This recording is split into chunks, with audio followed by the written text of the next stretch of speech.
You don't ask your city for help when confetti's falling. You ask when the floor tilts under your feet. Indiana walked out of Las Vegas down bad after Game 2, 90-68, wire to wire.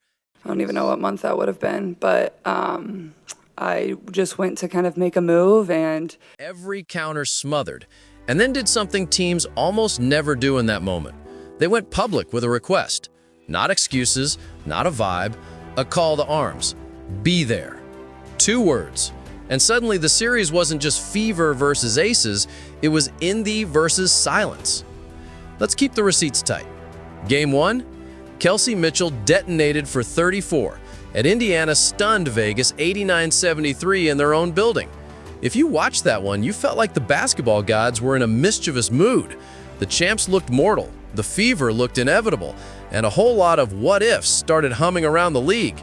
Then Game 2 slammed the door. A'ja Wilson dropped 25 and 9, 5 aces hit double figures, and Indiana never cracked 20 in a quarter. In one flight from Sunday to Tuesday, the plot went from upset brewing to hold on for dear life. That's the moment the Fever posted their ask. Aaliyah Boston and Lexi Hall straight to camera, not with platitudes, but with a plan. The series is coming home. We need bodies and noise. Be there at Gainbridge Fieldhouse. If you're reading this like it's just marketing, you missed the subtext. That clip was a tactic. If you can't add a healthy star by Friday, add 16,000 throats by Friday. And the reason it hit? Those two didn't wink, they invited. They said out loud what teams usually whisper. Home energy flips possessions. Context matters here. Indiana wasn't just outplayed, they were outmanned.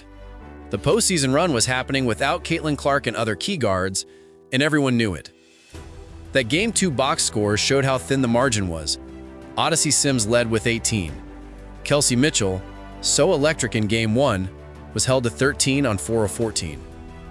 When your oxygen tanks are low, you don't pretend you're fine. You ask the building to become your second wind. And Indiana had empirical proof that building could roar on command. In the first round, Gainbridge pulled 16,682 for a Tuesday night elimination game against Atlanta. That's not a crowd, that's weather. You can hear numbers like that. You can feel how a routine deflection suddenly sounds like a dagger. So yes, the ask wasn't romantic. It was strategic. Pack the house for Game 3. Pack it again for Game 4. Turn decibels into points. What happened next tightened the screws. Game 3 in Indianapolis was the kind of stubborn win that championship teams steal. 84-72 Las Vegas, with Jackie Young carving up switches for 25 and Alyssa Smith burning her former team for 16. The Aces didn't need a scoring avalanche from Wilson, they needed a collective that never blinked. Suddenly, the Fever's request had teeth. Down 2-1, win or walk. If you're a player, you want a hothouse. If you're a fan, you want to believe your voice shifts the math. Here's the twist. The post didn't age like a plea, it aged like a blueprint. Game 4, back at Gainbridge, Indiana beat Vegas 90-83 to force a deciding 5th game. Aaliyah Boston went 24 and 14, Kelsey Mitchell added 25, and the Fever never trailed in the second half. You could feel how every 50-50 rebound became a 60-40, how every whistle had to work harder against the sound. That's not mystical, that's home court functioning like a 6th defender. If you want the goosebumps version, check the clips of fans pouring out of the arena after that win. Horns, flags, the kind of collective exhale that looks like a parade rehearsal. You don't get that without the request. And you don't get the request without the humility to say, we need you. That chain reaction is the part we never talk about when we only look at box scores. Then the stage got cruel and perfect. Game 5, back in Vegas, all the miles and injuries and belief carried onto one floor. The Aces survived in overtime, 107-109, to book the finals. That score reads simple. The game was not. It was knotted, violent in pace, airtight in possessions, and the kind of overtime where everyone's legs look like question marks. And that's where the story found its gut punch. Kelsey Mitchell, heroic all series, left with severe lower body cramping. Later, she revealed that during a stretch on the court, she couldn't move her legs at all. Doctors diagnosed rhabdomyolysis, a frightening, dangerous condition you don't wish on anyone. She's recovering, thankfully, but that's the image you carry. a star who literally emptied the tank. Remarkable run is the phrase the Fever used in their own wrap-up, and it's not PR fluff. They took the two-time champs to a fifth game on the road, in overtime, while running on a roster held together by medical tape and audacity. The franchise that asked for help after their second playoff loss ended up giving a masterclass in how a city can become part of the tactic sheet. That's a lesson, not a pity point. Let's rewind and look at the chess. The request came after a night when the Aces put Indiana in a blender from tip to buzzer, 26-20, 24-20 by quarter. The kind of balance that makes you feel like you're playing uphill on a treadmill. Wilson was surgical. Chelsea Gray ran the tempo like a metronome. The paint points piled up, and every Fever run got swallowed before it grew fangs. If you're a coaching staff, you walk out of that tape session and think, we can tweak coverages, but first we need to change the environment. That's not soft, that's smart. And if you're still wondering whether environment moves outcomes, the Game 4 split screen answers it. Same two teams, same sets, different oxygen. Indiana seized control with an 11-2 burst to close the first half and never let go. It wasn't one miracle shot. It was wave after wave of little things that add up when your building is rattling. Long rebounds becoming tips, tips becoming extra passes becoming layups that tilt the win probability by 2% here, 3% there. Over 40 minutes, those percentages become a scoreboard. This is the part where I say the quiet part out loud. The Fever's request didn't guarantee anything. It offered a path. And the path still ran through a team that knows how to win this time of year. Even in Indy, when the Fever landed their haymakers, Vegas answered with professional, almost boring inevitability. Screen, read, slip, skip, finish. That's what the best do. They turn even road noise into a puzzle they've already solved in film sessions back in June. But man, did Indiana make them solve every step. Think about the swing from Game 3 to Game 4 and what it took. After a double-digit loss with your star guard bottled up and your legs heavy, you don't invent new players. You invent new energy. You ride Boston's footwork. You trust Mitchell's first step. You let Odyssey Sims hunt the seams, and you ask 16,000 strangers to become a single instrument. That's the furnace the request was trying to light.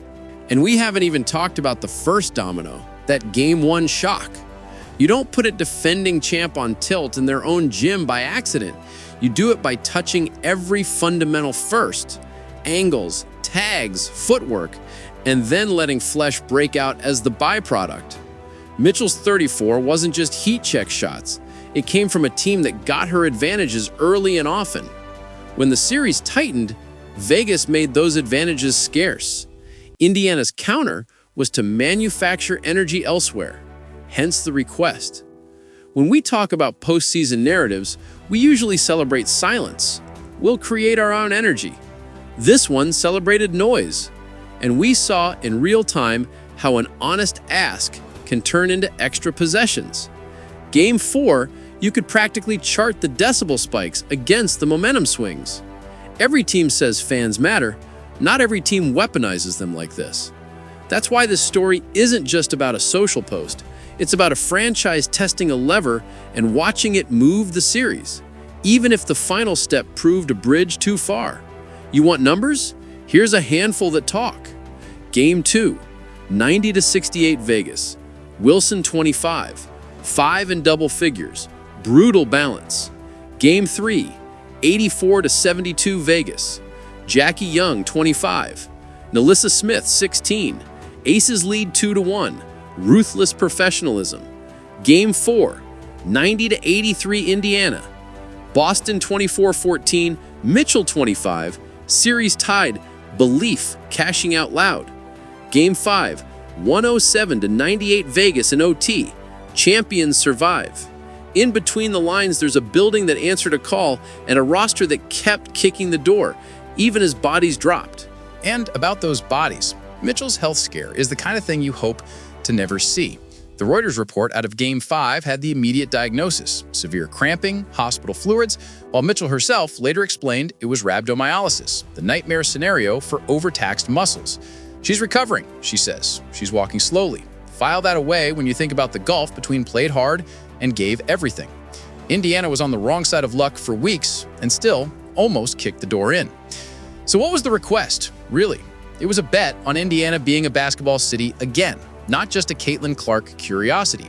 It was Boston and Hull putting their names on a poster that said, "We need you," specifically, seat 12, row H. And Indy answered. That's what I keep replaying, a team that refused to cosplay invincible and instead taught a master class in how to be resilient with your whole community. If you want a cynical read, sure, you can say the Ask bought them one win and the Aces still advanced. But look at the contour it drew. The Fever are already talking like a team building a longer runway. The franchise write-ups call this a springboard. Opponents are quoting them and circling dates. And the finals broadcast is literally referencing this series as the test that sharpened Vegas for Phoenix. If that's not proof the Ask mattered, I don't know what is. The thing I love most is that the request reframed how we talk about fans.